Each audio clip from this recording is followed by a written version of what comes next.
What if I told you that doubling your e-commerce brand's revenue was easy? Not even just 2x, not even just 3x. I'm talking about 4xing your business's revenue this year. After the last 4 years of working in the e-commerce space and running my own e-commerce growth agency, we've personally helped dozens of brands do just that. Take a peek at some of the case studies on our YouTube channel. We've taken home good brands from $10,000 a month to over $1 million a month. We've taken a phone case company from $150K a month to over $3 million a month. Most recently, we just took a bag brand from around $70K a month to over $350K a month in just 90 days. And in today's video, I'm going to reveal to you the step-by-step process that we've used with all of these brands to see massive growth and to show you how you can do the same if you're willing to stick with this long enough. And this entire process can be broken down into just 4 simple pillars. It's not just one, it's not just 2 or 3 pillars. You need all 4 of these pillars to make this work. And I want you to think of these before I explain what they are, sort of like a pyramid. You need to build the base and the foundation before you get to the top. And that pyramid sort of looks like this: content, conversion rate optimization, email and SMS, paid traffic. Now keep in mind, obviously the caveat is that you actually have a good brand and a good product worth selling. If you do, follow this 4-step strategy and I can guarantee you're gonna see massive growth this year. Okay guys, so I've pretty much just built this small little presentation breaking down, like I said, those 4 pillars of success. And again, just to reiterate to you guys, I'm not talking some BS. I'm not some ecom guru on the internet that has not walked the walk and talked the talk. We run a multi-7-figure a year agency. I've done this and built this from the ground up in just 4 years. And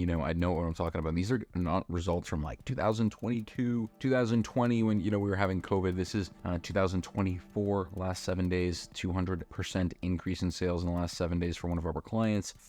Almost a 4,000% increase in email revenue year over year. Last month compared to like this November, 200% increase in sales last 30 days, $3 million a month. One of our clients, 180% growth year over year, reached $23 million in revenue, 600% growth year over year, reached over $6 million in sales. The list carries on, guys. And so without further ado, let's dive into those 4 pillars. And number 1, like I said, is content is king, right? And that's the foundation of that pyramid that I was speaking about, guys. And the reason being is because, again, guys, this is direct to consumer. This is e-commerce. We're marketing and speaking in a visual language, and that language is content, whether that's organic, whether that's the content that we need for paid advertising, whether that's the content that we're going to be utilizing in our emails. These are the things that we need to be focused on. And so I've broken this down into just 4 areas of what your brand needs to focus on for the marketing side and just overall, right? And it's not just one or the other here. It's not just user-generated content. It's not just product shots. You need a lot of these different things in combination with one another. So you're going to be looking at 4 different areas, and a 5th is kind of a little bit of a bonus. 4th, so let's just dive right into it, right? Number 1, you guys need to be focusing on generating user-generated content. I'm going to break that down in just a moment, but I have a whole video on that on our YouTube channel as well. Number 2, lifestyle content, right? So this is going to be like product shots, but essentially that looks like UGC, but I'm talking about not user-generated content videos. I'm talking about user-generated content, static images, those sort of things. Product content, obviously, again, if you're selling a phone case, you need close-ups of your actual product images, things like jewelry as well. It's obviously, a multitude of different areas, but you need not only product content, but organic content. And that's actually a different variation of content, obviously, as opposed to like what you're going to be posting on your Facebook, what you're going to be posting on your Instagram is going to be a little bit different as opposed to what you're utilizing for your paid ads. And then finally, that little bonus piece there is white labeling ads and influencer content are included here, right? These are all basically 5 areas of content that you need to be focused on throughout the year and generating all 5 of those pieces of content continuously. And in terms of the quantity of the content, the more the better, guys, right? The more that we can test, the sooner that we can find out what's working for your brand and quickly reiterate upon what is already working to create more winners. And regarding those paid ads, there's sort of different variations and different ad layouts that you must be testing. One of the biggest things that we'll always see inside of different ad accounts is that brands are just simply not testing enough, whether it's single image, static images, videos, GIF ads, carousel, so multi-images, or dynamic product ads. And these are going to be actual ads that you can pull from the catalog on Facebook. And there's actually a new AI tool that actually allows you to customize the background on those product images. So that's something I would really take a look into. But again, that's sort of like the foundation of that content.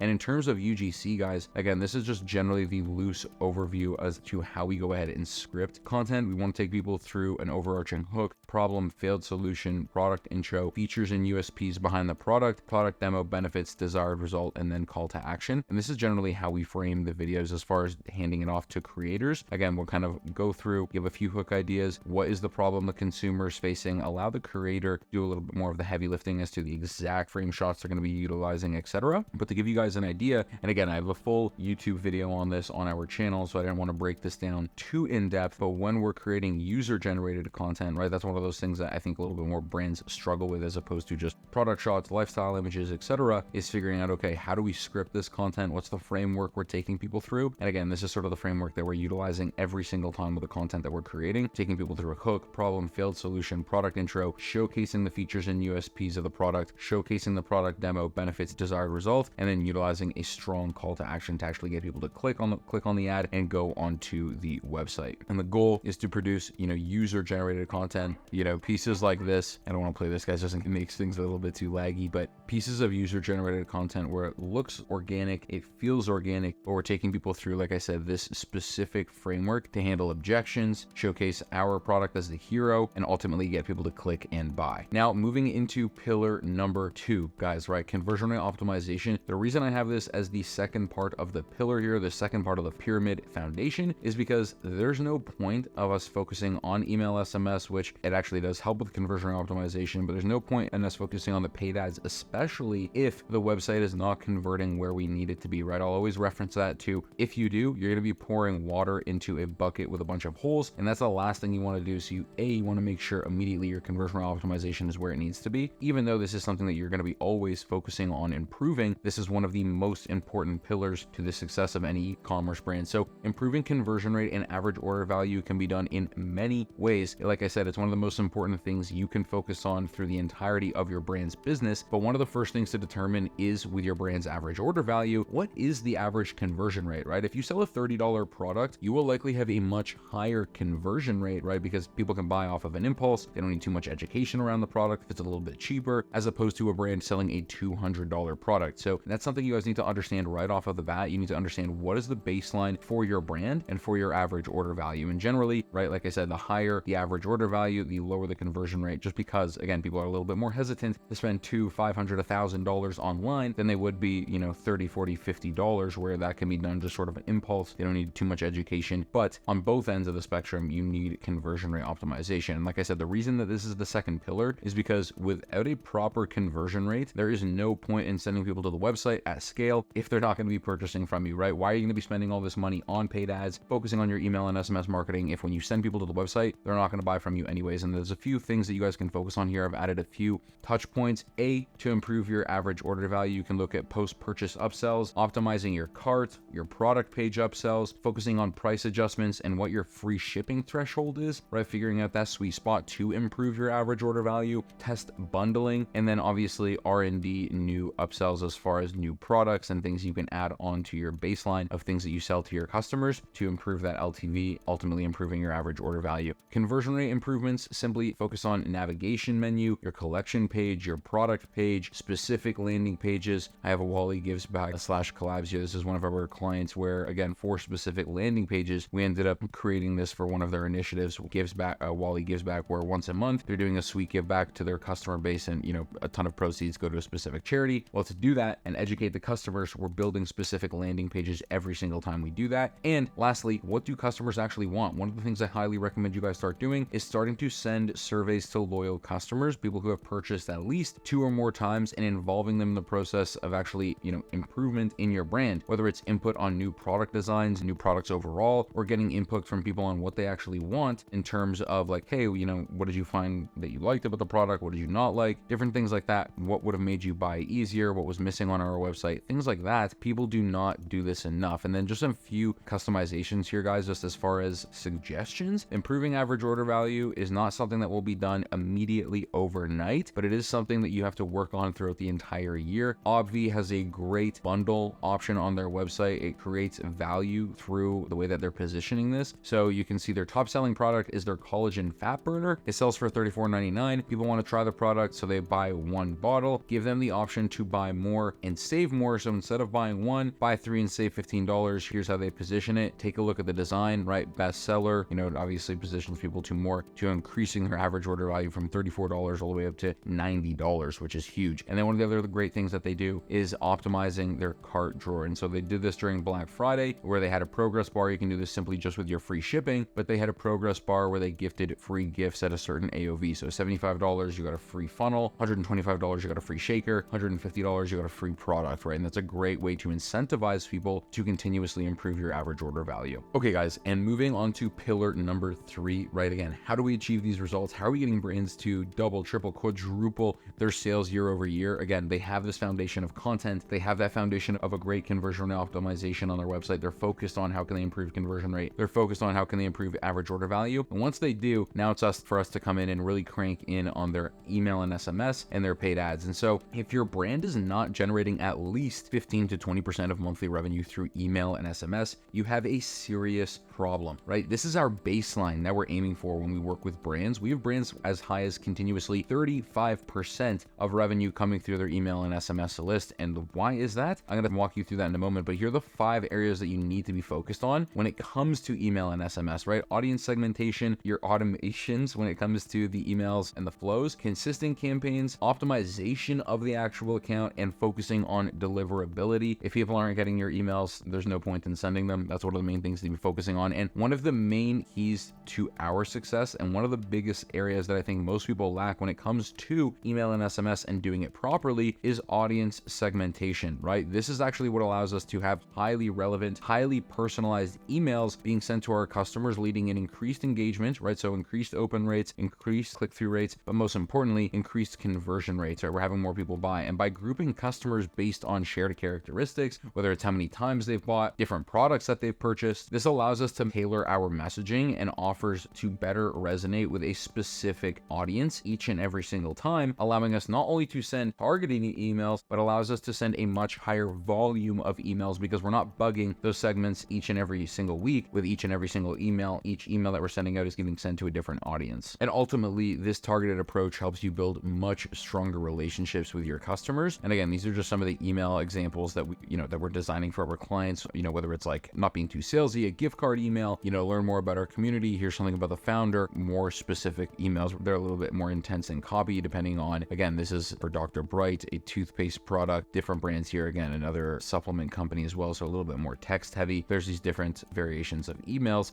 but I wanted to leave you and have you guys walk away with something very valuable today, just on the email side as well. And this is our top 7 audience segments. Guys, if you want to check out some of our other email trainings, I have a video on our account, how we took a brand from 0 to 140K a month in email revenue. There's a ton of those things that you can go ahead and check out. But ultimately, again, our top 7 audience segments that you need to be utilizing inside of your Klaviyo account, for whether it's emails, whether it's PostScript, for SMS, it doesn't matter. You need to be segmenting for new subscribers, first-time buyers, repeat customers, high-value customers, abandoned carts, inactive/customer win-back segments, engaged non-buyers, and then specific SKU segments. And then again, I want you guys to go ahead and pause this video, read through that individually. I don't want to waste your time. I want to keep this video going, as again, I have a ton of email-specific trainings that you can go ahead and check out, whether it's in the description or on our YouTube channel as well. And then last but not least, one of the most important pillars to this entire thing, the top of the pyramid, is paid ads. And when it comes to that, simple scales, fancy fails. In today's video, guys, I could make this, a 30-minute video breaking down Facebook ads, Google ads, TikTok ads, etc. And yes, we could talk about TikTok and these other ad platforms, but at the end of the day, you can scale to multi-8 figures by only using Facebook and Google. And don't let anybody tell you otherwise, right? I've done this multiple times with our clients, right? Some of those brands that you've seen, right at the beginning, they're 20 million in revenue, over